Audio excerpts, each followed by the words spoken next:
Hello and welcome everyone. In today's video, I will be showing you my recipe to make chicken and tomatoes.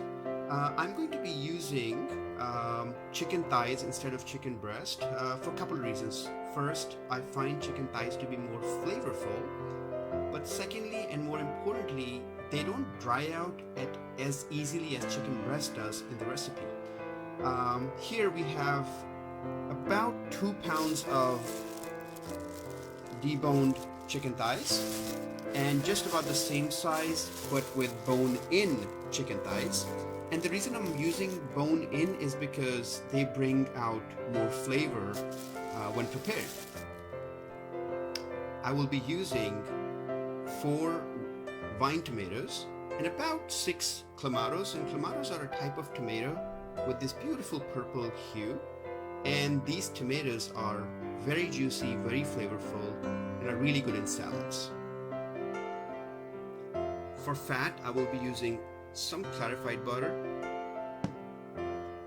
some unsalted butter, and some peanut oil.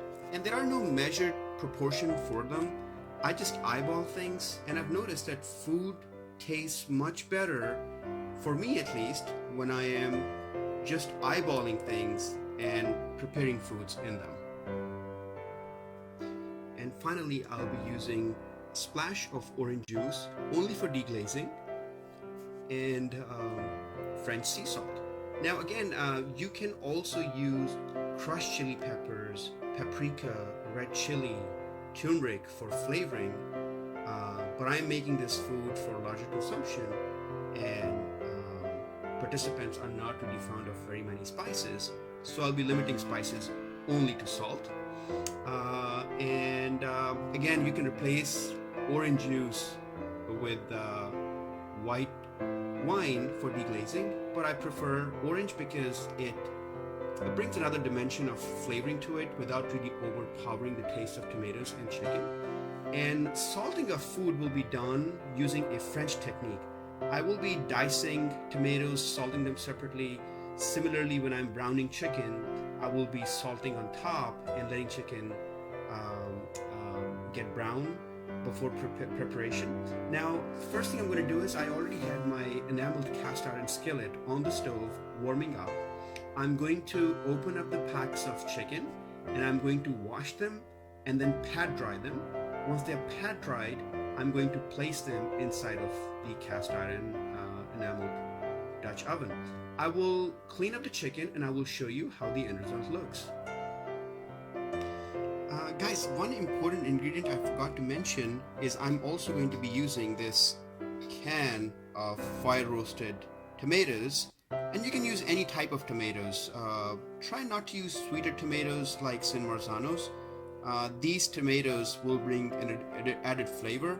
My particular can is about 1 pound, and again, fire roasted because I think it's going to bring another element of taste dimension, but you can use any other type, it doesn't matter. Now I also, as I mentioned earlier, I have washed the chicken, and I was washing it, I realized that the bone-in pieces of chicken thigh have skin on them. So I'm going to remove the skin. Now, the chicken was almost or near room temperature. It makes cooking that much faster and also preparation of chicken that much easier. I'm going to go ahead and remove the skin from the pieces, and you don't have to be precise. You want to remove as much as you can, but if there's a little bit left, it's still good. That fat will bring out added flavor to your meal. I'm going to do so off the camera and I will return. Alright guys, so chicken skins have been removed. Again, I carefully remove the skin. I don't need additional fat, and really chicken skins are not super good for cooking of this type of meal. However, if you're frying chicken, chicken skins are amazing. They crisp up very, very nicely. Anyways, I transported the pat dried chicken into metallic bowl, and it's important because poultry is heavily contaminated just the way it's processed, and metallic bowls are that much more easier to wash and clean. To this bowl, I'm going to do the first salting. I'm going to take about a teaspoonful of French salt in this cute little wooden spoon, and I'm going to sprinkle on top. And then I'm going to use my hands and just toss it around. I will do so, and I will return. Alright, so I use my hands and I massage the chicken with the salt. And salt does two things here. First, it will bring out some chicken flavors, but secondly, salt reacts with the muscle tissues and tenderizes them. Had I put the chicken in the pan with oil and salted later, it would have not had the same effect. Instead, the salt would have reacted with the oils instead of flavoring the chicken. I will wait for about a couple of minutes. My Dutch oven is warming up in the background. I'm going to put some butter, some clarified butter, and some peanut oil into that pot, just eyeballing it, no fixed measurements. I have about 4 pints of chicken, so I'll eyeball enough oil, and I will then transfer chicken into my pot, and I will show you it sizzling.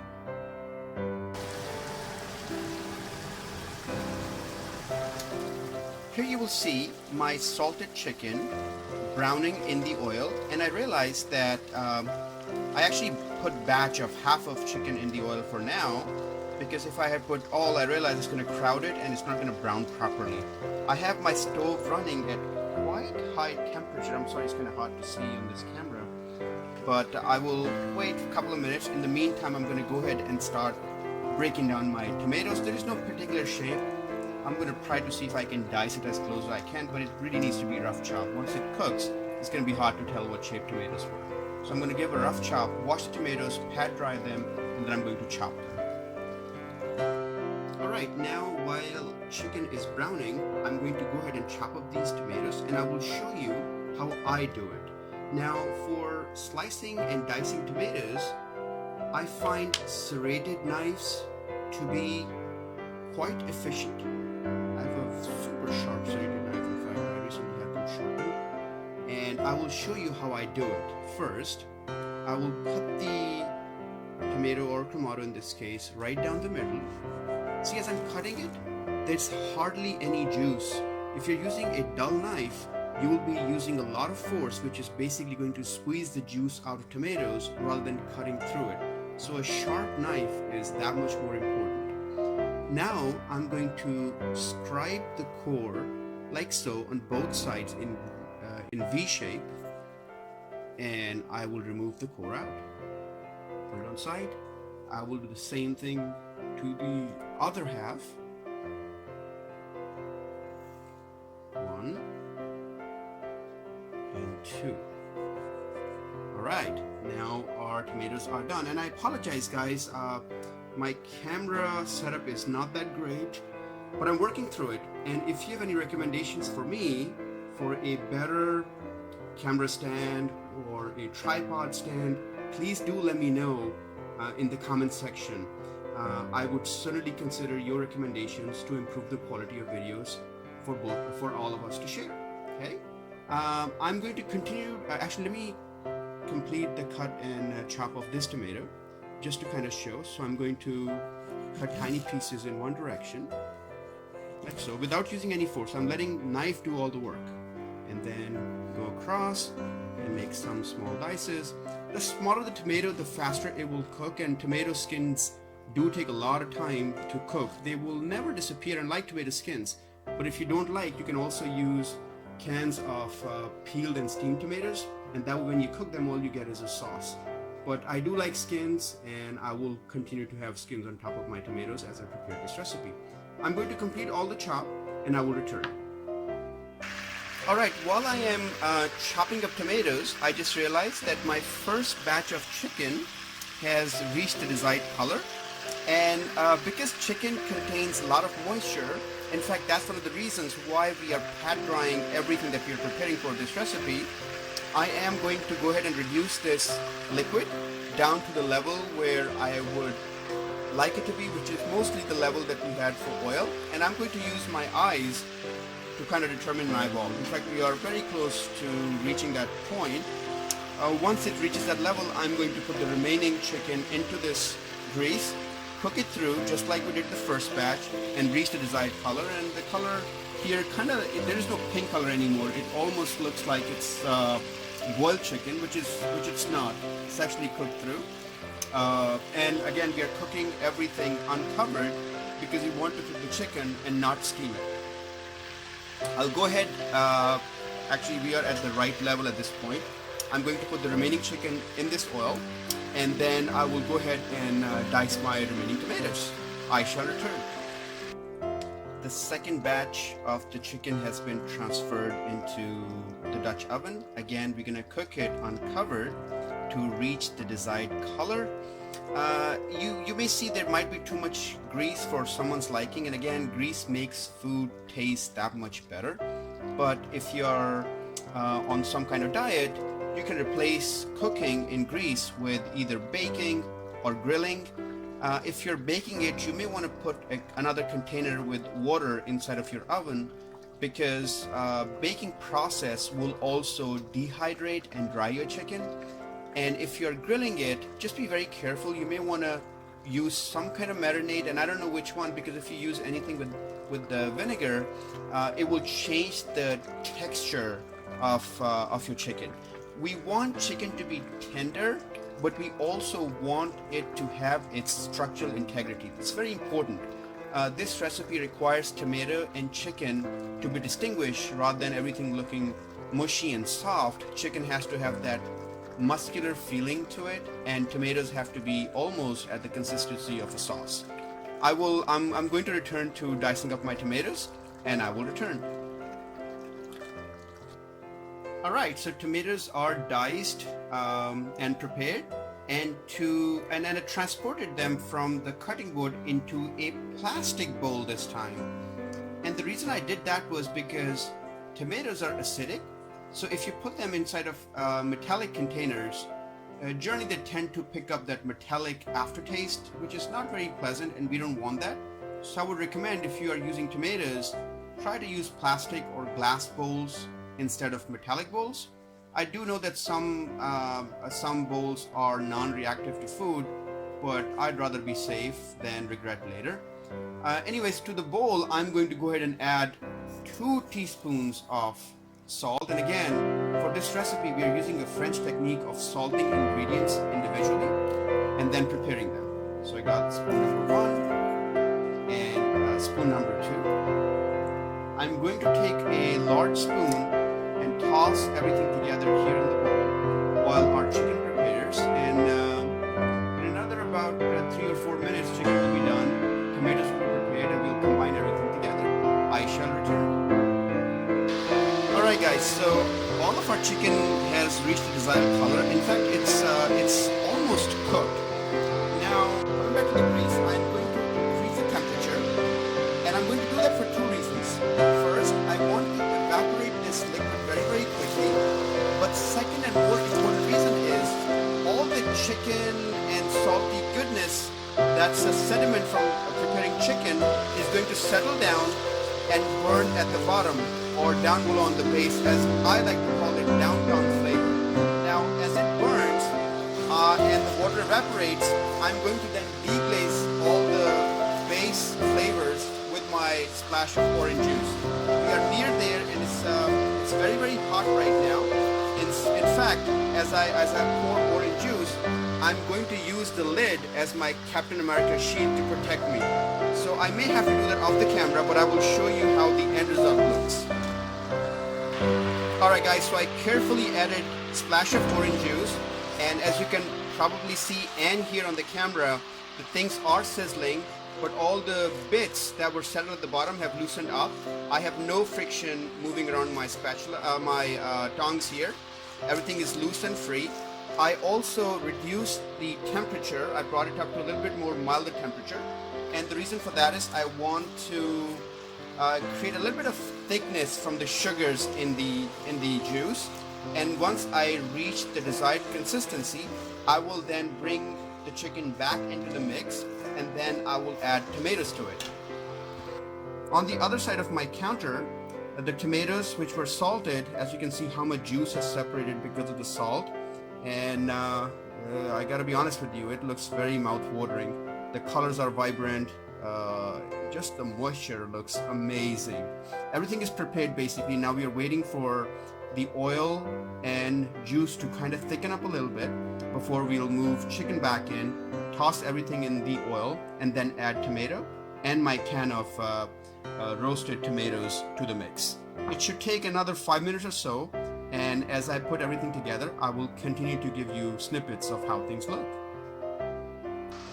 Alright guys, so the oil and the bits which were separated using deglazer have now almost thickened up a little bit, and this mixture is what I like to call downtown flavors have come together. I'm going to gradually start to move pieces of chicken into this oil. I don't want to put all the chickens in the oil at the same time, because otherwise it's going to suddenly drop the temperature and our chicken, instead of cooking in the fat, will actually soak up all the oils. So we are going to slowly put chickens in one piece at a time, let the temperature rise before we add the next piece. It's going to take another, I'd say 8 to 10 minutes to complete, but it's totally worth it. I will do so and I will give you snippets. Alright guys, so in the first batch, I added about 4 pieces, and I think I have gotten the temperature to rise to the level that I want it to be, and I can tell that from the froth and bubbling of oil. I'm going to put now additional pieces from my dish here. Again, very carefully, very patiently. The idea here is to put not too much so that the oil temperature does not drop and the flavors can truly be matted together rather than forced to be in this flavor relationship. Okay, I got 2 more pieces here. Move them around so they can also soak up all that downtown flavoring. There we go. I'll give it a few minutes for things to settle down a little bit, and then I'll add a few more pieces. I'm going to go ahead and open that can of tomatoes to be ready for the final steps. We are reaching a point where we will be done with prep, and then we're just going to wait for everything to kick together. Alright you guys, I just wanted to give you a quick shot of this beautiful canned roasted, roasted tomatoes. Amazing, and they smell incredible. Anyways, back to the subject. So our chicken is prepared, and one thing you can also do is, if you want to feel the temperature, use the back of your hand like so, and I can tell it's steaming and it's hot, because the back of the hand is a little bit more sensitive than the palm of the hand. So always, if you're gauging temperature for cooking, try to use the back of the hand to kind of gauge the temperature. Again, I think it's hot, it's at the right temperature. At this point, I'm going to bring in all the diced tomatoes that we prepared into this pot. I will do so, and I will show you how the end result looks. Alright, so I placed all the tomatoes from my bowl into the pot, and you can see this beautiful vibrant red color. I evenly distributed tomatoes on top of the chicken, and there's a reason for that. The reason I did that is, as the tomatoes weld and they release their acids and their flavors, I want those flavors to go through the chicken so chicken can soak up all that tomatoey goodness. At this point, for the first time in this cooking, I'm going to go ahead and place the lid on top of my pot and let things simmer away for about 15 minutes. I'm also going to put the temperature somewhere in the middle, between high and low, and let the steam from tomatoes rise and juices from tomatoes permeate and seep into the layers and fats and proteins of chicken. As I mentioned, it's going to take about 15 minutes. I'm going to ask my lovely assistant Alexa to remind me. Alexa, set timer for 15 minutes. Back the lid, put it on top, and now we will come back and check after 15 minutes when Alexa reminds us. I will see you shortly. Alright you guys, 15 minutes have passed, and as you can see, things are bubbling away here. And now is the perfect time for us to top everything off with my can of fire roasted tomatoes. I'm going to bring them over carefully. Got them, and we'll we'll pour them right on top, just like we did with tomatoes. No stirring required at this point. Just put them on top like so. Shake everything out. All right, good enough. And I am going to take a spatula to just kind of level everything off on top. Again, the idea is for tomatoes the flavors to drop and go through the protein and flavor everything. If you mix it, things chicken and tomatoes will not marry very well, but this way at least the steam will push everything down and the flavors will be forced to come together. Now we're going to put the lid back on and we are going to cook until the oil has separated. And when it does so, you can actually see at the edges where oil will start to form small bubbles and pockets, and we're not that far from there. I'm going to put the lid back on, and from now on I'm going to check my stew every, I'd say, about 5 to 10 minutes until we reach the desired consistency. I'm going to put the video on pause and check every 5 minutes and report back to you. Alright you guys, 5 minutes have lapsed and things are simmering here. They're actually coming to a boiling right now. And if you see closely, you can see oil pockets start to form. It's probably going to take another 15 minutes or so before everything is matted together and ready to be devoured. Let's put lid back on and wait another 10 minutes and hopefully everything will be done, and then 15 minutes I think we should be able to dig in. Alright guys, about 15 minutes have passed and actually our stew is fully prepared. I don't know if you can see, but oil is separating and this thing is ready to eat. You can enjoy this by itself in a bowl as a soup, or you could use some leavened breads like naan bread or pita bread, country bread, sourdough, anything that can soak up good juices. You can also use it on top of boiled white rice, on shell pastas. They can really cup all the juices and give you those flavorful bites. If you want, you can also further reduce the sauce and make it even more thicker, and then you can use it on top of your hors d'oeuvres. You can spread them on crackers, on toasted bread, and so on and so forth. Anyways, at this point we're going to stop the video and dig in, as all of us here are getting hungry, and I appreciate you guys sticking around and watching this long video with me. I appreciate every minute of you spending time with me, and if you like this video, please click like, subscribe, and share. And remember, as we grow, we all grow together, learn from each other, and become better people.